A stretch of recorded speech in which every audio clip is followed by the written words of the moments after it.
And welcome to my podcast. Do me a favor, subscribe to the Keim Report wherever you get your podcast. You're watching on YouTube, hit that like button, hit that subscribe button. You can find us there as part of Empire Media. That's AMPIRE. Always much appreciated when you tune in. And don't forget, you can read my work on ESPN.com. I have a story up now. I talked about it last week a couple of times about going inside the hire of Dan Quinn, why this team always liked him. Now, not saying he was the top candidate all along. I don't know you could say that about anybody, to be honest. But the point is they liked him all along. He was not just some fallback option for them. And there's one answer he had in their interview that I think that really stood out to them in particular. And also the story also talks about or includes some people who contacted them on his behalf, unprompted. And as I asked one person in there, how much did you hear about him throughout this from other people? And I was told that there was significantly more contact about him than any other candidate they had on their list. Anyways, that's up on ESPN.com now. Go get a read. In a minute, I'm going to be joined by former Washington Redskin running back / returner / special teams dude / occasional emergency quarterback, Brian Mitchell. Of course, you can hear him on 106.7 on the B. Mitch and JP Finley show. So give it 10 to 2 on weekdays. Give him a listen.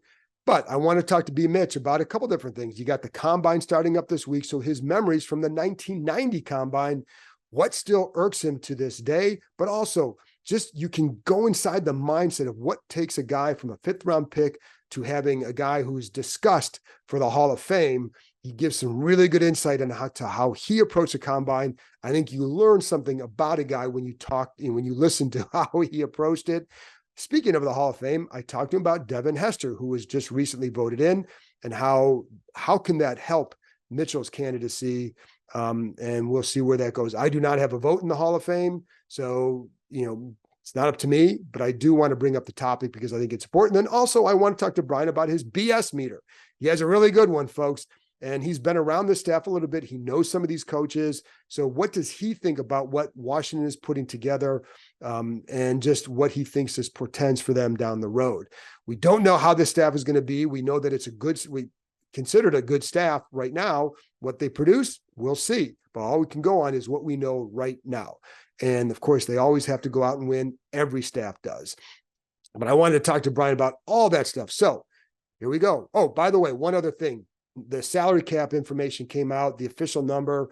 Washington has approximately $85 million or so in cap space.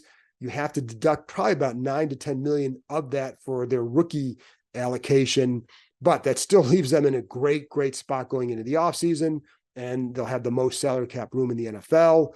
All very good. Now, I know this team wants to build through the draft and supplement through free agency, but this gives them the ability to go out and get a couple. I would hate to say big name signing because it sounds like you're doing it for a splash value. I think they're going to go out and they can have some really smart signings for players who are good, who can help them. So there's a difference. Like Dan Snyder, it was all about the splash. They got guys that maybe not everybody wanted on the staff, but that would maybe have that big win the headline in the off seasons type deal. I think they could get some big signings here and some expensive ones, but I think they're going to be of a higher quality or maybe more conducive to success in Washington. Anyways, we'll see what happens. But I just want to fill you in on that. And again, the combine week, going to have stuff all week for you because I will not be there, but I will be talking to people who are. And obviously, there's a lot going on with that. Dan Quinn and Adam Peters will speak at the combine on Tuesday. They have more on that throughout the week. So I'll be back on Tuesday with another episode. But before we get there, here's my conversation with B. Mitch. B. Mitch, so they have the combine coming up starting. This is going to air Monday. And I know you were talking a little bit about this on your show with JP about your experience at the 1990 combine. And it sounds like it still kind of tweaks you a little bit what some teams said to you. Like if you could go back on the field now, you probably still want to run through the Steelers like it was your last game ever. Yeah. I mean, it's like I've always had a tendency to use things to motivate me. Really? And when I was told that, you just always seem to be moving forward, I'm like, what's wrong with that? You know what I mean? And, other coaches that said, other scouts who said, we're going to draft you in this round, that round, they didn't. That's why the Steelers, the Saints, the Cardinals, you go look at my times against them, I had some good games because I just felt like I was at a smaller school. I was moving my position, and I wasn't given the respect as a football player. You know, I didn't just go down in a small school and just sit in the pocket and have a great offensive line. You know, my guys worked their butts off, and I ran the ball. I threw the ball. And I thought I was very, very durable. But I don't think you have to dance. I don't even dance in clubs. Why am I dance on a football field? Well, that's the last thing you ever did, but that's what it was always your strength, though. That's why I think it's funny because as a returner, it was, you cut and you're going forward and you're getting yards because of it. But I think like if you really sit back, John, and think about it, the NFL has come up, or certain people in the NFL has developed a mindset of who they think and what they think every position player should look like or be. Right. I'm not prototypical return man. I was 5'10" and a half, and my play at 221 was my best years in the league. That's the fullback, basically. Most returners are 180, 185, 5'9" to 6 feet, whatever, but they weren't built like me. And I think that's the reason I was able to play 14 years and miss only one football game. I think they have to learn now that the quarterback doesn't come 6'6" anymore all the time. Right. The running back is not going to always be the exact same size. The offensive lineman may be a little bigger, a little more athletic or whatever. But people change over time, and this game is going to grow based off of the athletes, not necessarily someone's mindset. Absolutely. And the funny thing is, you say 14 years, missed one game. It wasn't just as a returner, as we all know. Like, that's what the amazing part of it was too. But when I'm going to get to that in a minute too, with the Hall of Fame and all that. But with the combine, how much stock do you put in that as an ex-player or someone now who's an observer? How much stock do you put into what goes on there and what things matter to you coming out of there? Well, I think for me, I didn't think it was the end all be all, and I still don't think it's the end all be all, but I understand the reasoning behind why they do it. You get everybody in a control situation where they are controlling everything. But as a player, you have to be able to, understand that now you get a chance to be shoulder to shoulder, side by side with someone that might have gone to Notre Dame. I was there with Tony Rice, okay? And everything Tony did, I made sure I was right next to him. When Tony ran about a 4.7, 4.8, and I went 4.4 something, okay, cool, I'm better than that. When he had his jump and his shuttle drill, I made sure I was right behind him. I think that's the things where you find a way where now I'm no longer playing in Southwest Louisiana at the Swamp, it was our stadium was called, with no TV around. I'm now side by side with you. And if they're looking at you as the best, then I shatter what you're doing, then I'm going to make them look at me again. So I understood it. I didn't like a lot of it, especially the part standing in some damn boxes on the stage where all these people just looking at you like, I don't understand that aspect at all. Everybody don't look the same. Cringy.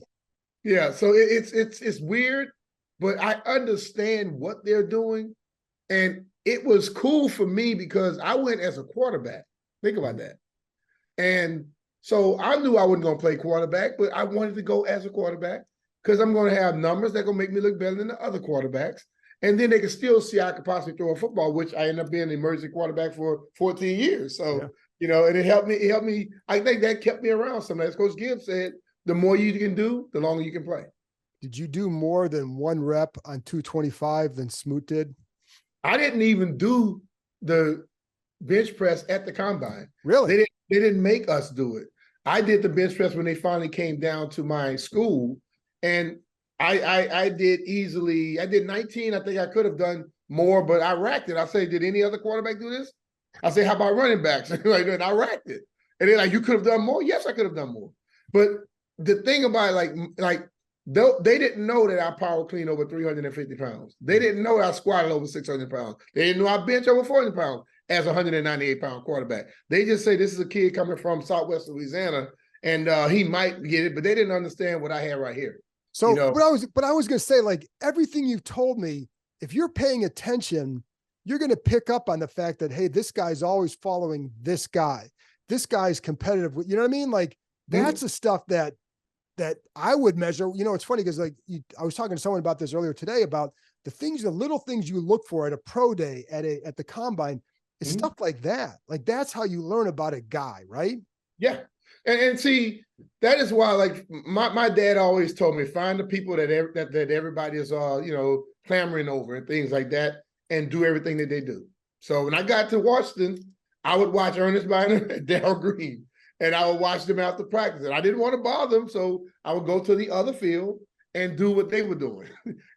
Coach Gibbs one day told me, say, I see you over there. I see what's going on here. So you can't learn like today in this day and age where you watch it.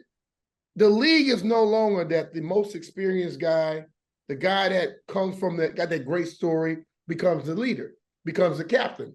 It's the first rounders. It's the guys that make the most money, So when I got here, I wanted to be around the guys that they went crazy over. I wanted to talk to Monty Coleman because they said he was like double-digit round pick. But hell, he was the best cover linebacker on that football team.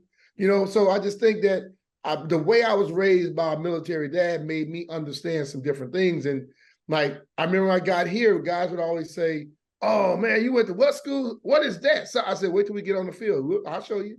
Because it's competition is competition. That's what I'm saying. Like, that's what I want.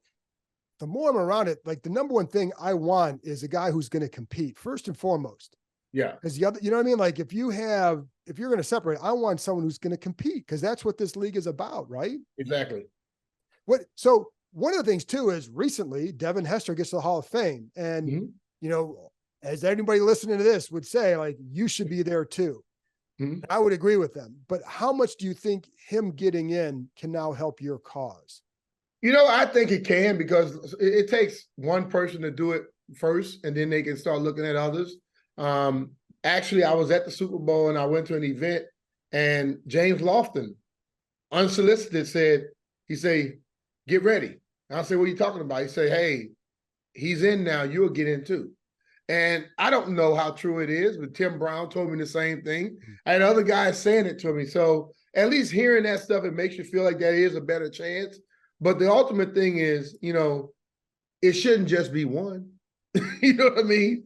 Everybody do things differently. And I always use this example, like they talk about the elusiveness and this, that, and the other. Well, Jerome Bettis wasn't like Barry Sanders. Right. So you basically look at Devon as Barry Sanders, and I'm Jerome Bettis. You know what I'm saying? We still got the job done. That's all that matters. Well, and I also, how much do you think it should be? Because I don't have a vote. And I told you, like, if I'm on that committee, like, you got my vote because I watched you. But how much do the fact that you were, because I remember when you got cut, I remember even writing this, like, they're going to take they're going to need 4 or 5 guys to replace you.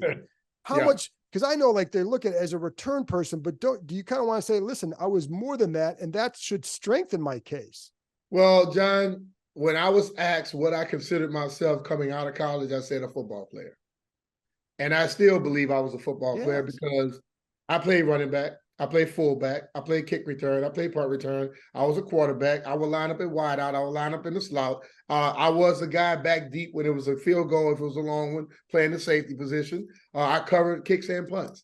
I was also the second string holder. So that's a football player. Right. A guy who did everything. So I just think that when we start looking at this game of football, it has gotten to a point where people think only pass rushers, quarterbacks, running backs, receivers, cornerbacks, and maybe every once in a while they'll throw offensive linemen in there. That's the only people.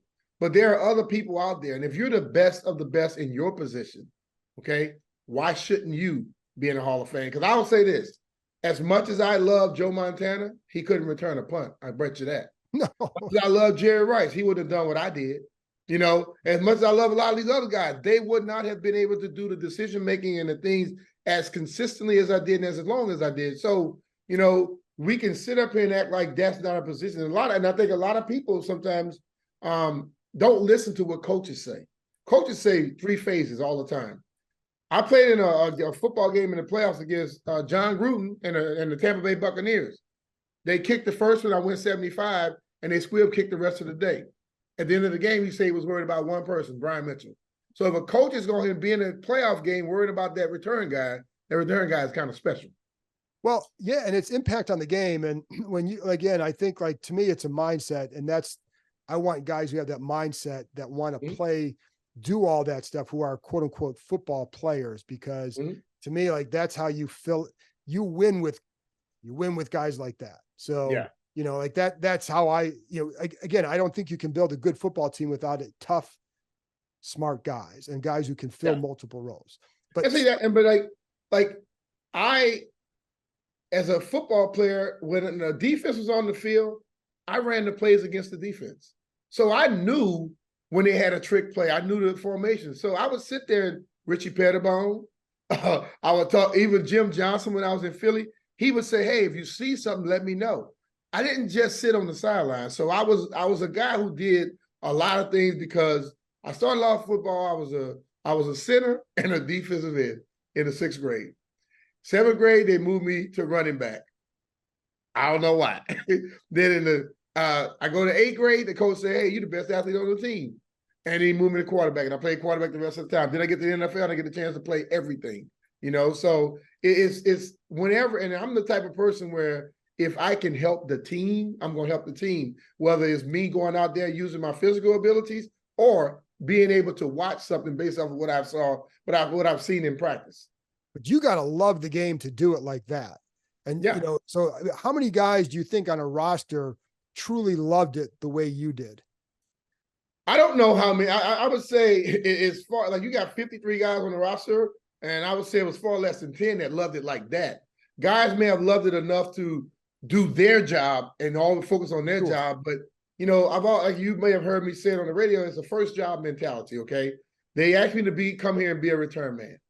And after I got to a point or a level where I felt I was secure enough at that, then I wanted to learn everything else and also help other positions. Because if I start doing all the other stuff and I'm not doing my job good, they have the right to say, hey, you're not good at your job. Why are you doing all this other stuff? Sure. Well, they understood that, because I remember Coach Gibbs was asking me, about some plays, and I said, well, I already got all that, Coach. He said, what do you mean? I said, I learned the whole playbook. He said, why? I said, because that's what I do. I'm a quarterback.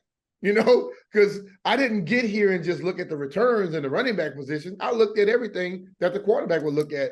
And that's why it made the game come so much easier for me, being a quarterback, to where I had to know who the lineman had to block. I had to know what type of defense they were in. So as a running back, I can sit up here and kind of determine what's going to happen here. If I set this tackle up, he's going to try to jump outside. My guy will block. I have a cutback lane. Get the linebacker flowing. So the game came a little different because of me being a quarterback. Then when I moved back to the return position, it was just me still being a quarterback further back, where I could see everything out in front of me a little better. And the other thing I always admire about you have a really good BS meter. And I think that has served you well over the years. And so I'm curious, your initial impressions of this new staff. We were out there the other day talking to the assistant coaches, and you ran into Ken Norton, and but I'm curious, like, what your long way to go. We got to see what happens in the season, et cetera. But what are your early impressions of what's early impressions is I'm impressed because when everybody was like clamoring for Ben Johnson, I kept saying, why is he the guy? Yes, he had done some stuff for a few years, but when you become a head coach now, you have to have some level of knowledge and knowing people.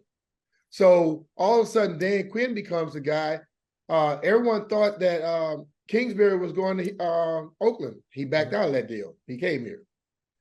You look at Lynn. He's a former head coach. Good. Okay. Jason Simmons, I heard that they were asked for him to try and talk to him at first, but all of a sudden, Jason is here. Jason is the pass game coordinator on defense. A good friend of mine. Ken was damn good as a player, and he's been very good as a coach as well. So when you start going around that whole little deal, you see guys with experience. Yeah. And on top of it, they don't expect one guy to do everything. They got a defensive coordinator, but then they have a defensive run game guy and a defensive pass game guy. They have the offensive, and they do the same thing. But look at the offense, okay? You look at the offense, you have Kingsbury, you have Brian Johnson, and then you have Lynn.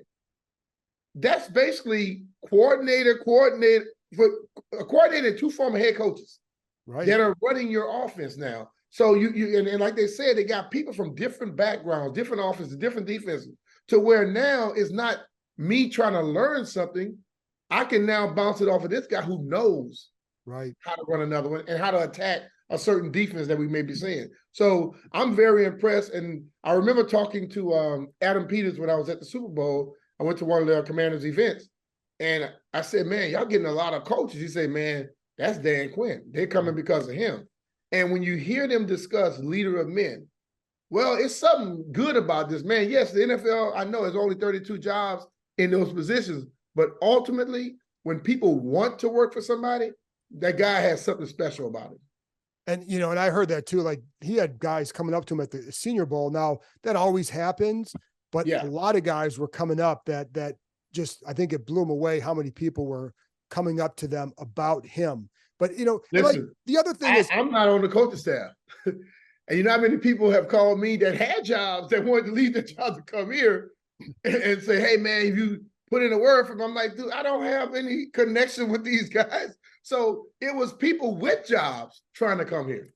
And, you know, it's, and I, you know, again, it's what you heard throughout this process. Why I kept saying like he's at or near the top the entire time on their list. But, you know, so, you know, the atmosphere out there, every time there's a new staff, there's a new energy or vibe. Did it feel, we've both been around. To me, it felt different with this one. It felt exciting, but it also felt like we have a bunch of adults around. And it seems so much more real now that it's not the games of Vinny. It's not the games of Bruce. It's now where you got a legitimate guy who's a young and up-and-coming guy running this ship. You also have a situation to where I've watched it closely. Every time Harris and his crew are in around anybody, they are uncomfortable trying to do everything. They want to push the guy who they want to run this football program out. We've never really seen that. You know what I'm saying?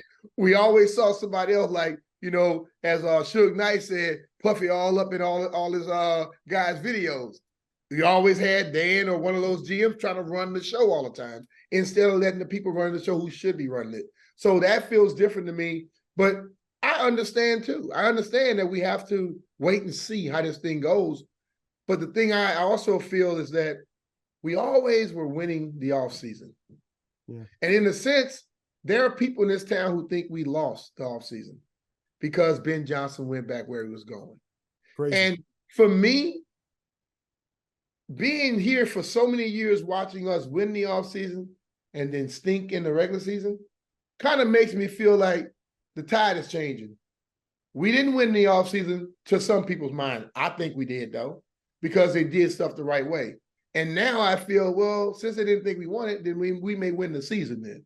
So I understand it's going to take some time, but I'm willing to give them the time. And I'm on the radio daily, and I hear people talk.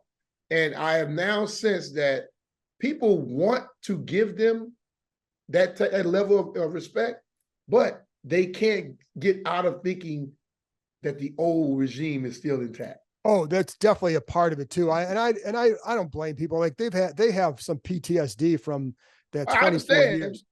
But when you to start to receive things differently, you got to change the way you think. And I think that for some way they're gonna have to at least give them a chance. You know, don't already blame. Like I would hear things happening in the off season, and they would talk, "Oh yeah, this is the same." It's not the same people. No, believe me. And having one conversation with whether Josh or Mark or Mitchell or Magic, you will know this is not the same group that's running. It's extremely different. Again, it's very different from what I've been around for a long time.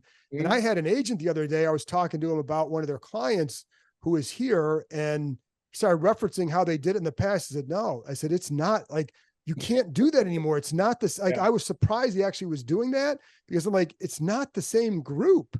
It's, you know, you can't look at like what happened before, because none of those people aren't here. I mean, no, it was just, it's very different. And, you know, and I think I said on your show the other day that to me, the best thing you saw this offseason was at the dais at the table with for Dan Quinn's presser was Harris, Peters, and Quinn. Like we haven't seen a setup like that in forever. It's been a while. It's been a while. And everything is about the betterment of this football team.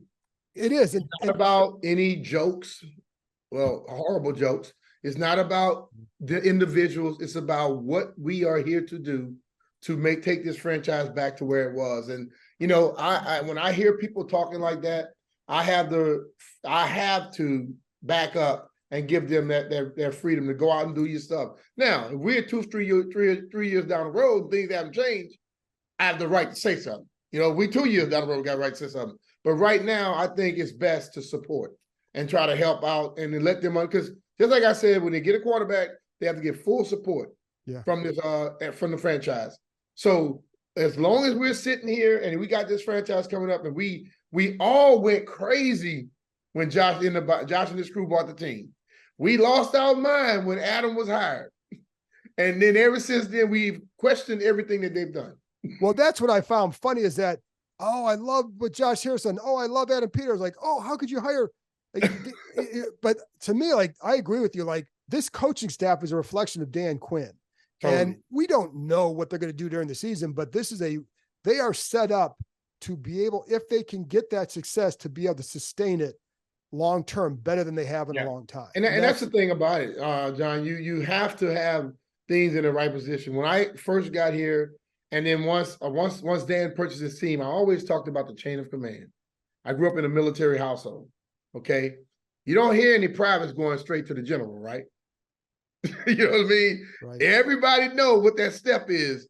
And I think when I got into pro football, people was like always talking, oh, yeah, man, you got to have the coach. But I talked to Coach Bro when I first got here, you know, and then Coach Bro would go over and talk to Rod Dowhauer, and Dowhauer would talk to Coach Gibbs. Now, if I did something wrong, Coach Gibbs would come straight to me. But when I was dealing with stuff I had to know, I talked to my position coach. Right. The same way it was in high school and college. And when I was in high school and college, I was a quarterback, which means I can go and talk to the head coach a lot quicker than anybody else on the team. But then my players decided, okay, well, Brian, since you got the direct line to coach, they will come to me. And I'm like, no. Did you talk to your coach yet? Because I understood that, because once that gets broken, you got a problem. When guys were able to go to Dan or Vinny around their position coaches and Coach Gibbs and other coaches, that was a problem. It was a problem. Yeah. Last thing then, it's all quarterback right now, going forward for a couple months. You got an early leader in that race for yourself? For me, I think, like we talk about it on the radio all day, we think Caleb Williams is going to be drafted by the Bears. Yeah. Had Brad Biggs on a show, and he had discussed it about, you know, hey, a lot of people feel that Fields hadn't done enough playing on the field to really just solidify a job. Well, if Caleb Williams is supposed to be his next best thing, Chicago not letting him go. Right. Okay. Unless somebody come and offer the dumbest thing they could. And then after that, I know we talk a lot about, you know, May and things like that, but I'm on Daniels. The reason is because this game of football now is played a lot faster. Okay. And the guy that can create and the guy that can prolong, that guy gives you a better chance. And I know a lot of people say, well, when he get hit, look like he's being killed. Well, he took some hits. I saw that. But the thing I'm still amazed by, he got up every time. And, you know, I think back, and I want everybody to understand this. Pat Mahomes is amazing right now. He is the best. He could probably end up being the best ever. Yeah. But when he was being drafted, 9 teams for sure passed on him. Yeah. Okay. Andy Reid picked him. And you know what all of the pundits were saying? He does nothing on schedule. He has all these arm things. He takes a sack. He tries to do too much. Hero ball. What is everybody trying to do right now? Find Pat Mahomes. So the closest thing I saw to Pat Mahomes on the football field this year just passed in college was Jaden Daniels. And I know that Caleb did it the year before, but he fell off some last year. Why? I don't know. Could have been his team, whatever. But Jaden Daniels was, and the people about him, this should piss him off. People say he just got better every year. Well, what the hell you want to do? Listen, like I try to find something I like about all these guys that you can build on, something that you're going to be concerned about. But even with the running, and I'm a big believer, like it's going to be hard to survive that way in the NFL. But to your point, I love the competitiveness that leads to it. And I love the fact that he gets up, and I was talking to Logan Paulson about this earlier today. Like, he's also very pliable. So like, he's not getting hurt on there. Like, he's got this flexibility to him when he gets hit that it's like, it's kind of like, ooh, but it's, but he gets up. And so there's a lot to like about him in particular. I think there's stuff to like about May, and you're gonna have to boil it down to who you like best. And it's probably going to go back and forth, but there is a lot to like. And like I said, I mean, that to me is that competitiveness that you always look for. And if they listen, as London Fletcher stated, whoever they pick, I'm going to give them full support. Because if I'm sitting up there saying that this person needs support, and when he gets picked, if I don't give him support, then I'm being a hypocrite. So I think either of the three, either of the three, I'm willing to see what they can do with, because I believe this team that we have now, this coaching team, we call it coaching staff, one thing that they've done, if you look at the history of a lot of these guys, they get the best out of their players. Yes. And if we can just start getting that out of our players moving forward, that'll make us a better franchise, better football team. It's funny because I'm glad you said that, because the other day on the podcast, I did say, like, I think this team is set up to develop a quarterback. And so so whoever comes here, I think they have a good chance to develop, whether it's May, whether it's Daniels, whomever. I think this staff has a good chance to develop them, and I think they'll be okay. So, B. Mitch, thanks a lot, man. Appreciate you, Jay.